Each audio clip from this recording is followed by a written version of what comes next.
So current research is showing that pornography is a drug and that it can lead to addiction. But some of you are looking out there going like, well, how? It doesn't make any sense. How? Again, I don't sniff it, I don't smoke it. Well, how?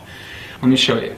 Pornography goes in through the eyes, in through the iris, and triggers a release of chemicals in your brain. Chemicals like dopamine, serotonin, epinephrine, oxytocin. Now this isn't a science class, but you may have heard of some of those. Now these are natural chemicals that your body produces. These chemicals are needed. When you do drugs, hard drugs, or look at pornographic material, your brain is overloaded with these chemicals.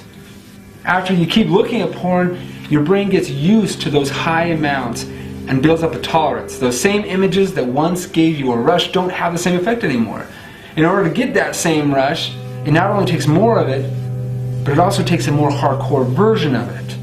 Your brain becomes dependent on that rush of chemicals and literally rewires itself to think that that's normal, and so you cannot function without it. That is addiction. The same process happens with cocaine and heroin.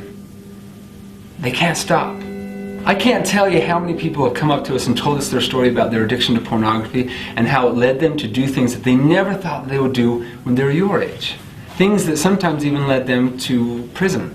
I have a relative who served a prison sentence because of something that he had done that stemmed from a pornography addiction that started when he was 8 years old. It destroyed his life. He lost his family, his kids, he lost everything, his job, and he's now just barely getting his life back on track. He told me, Clay, had I known what it was doing, had I known what it had the capacity of doing in my life, I'd have never touched this stuff. He and others share the same opinion. Why risk it? Why chance it? It's not worth it. Don't risk it. You know what part of the brain addiction hurts? They call it the frontal lobes. The frontal lobes are located, just like the name suggests, in the front area of your brain, okay? This area of your brain is the decision-making area of your brain, okay? It's responsible for weighing out pros and cons, logically thinking through situations and scenarios. It's no wonder that addicts have a hard time stopping their behaviors, even when they want to. That area of the brain that is responsible to help them through that is damaged. So if pornography affects you physically, how would that then affect you behaviorally or psychologically? Well, let's look at the obvious. If you are addicted, you're going to have addictive behaviors, right? All of your activities are going to start to revolve around you getting your next fix, and pretty soon it's going to be nearly impossible to quit. All of this happens while you think you're still in control.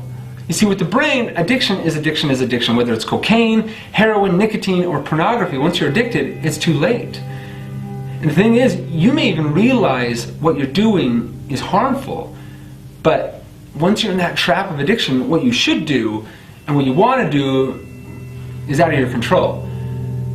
All you can think about is satisfying that craving, and if you don't, you'll go through withdrawal symptoms, just like you would if you were trying to quit a hard drug or a chemical drug.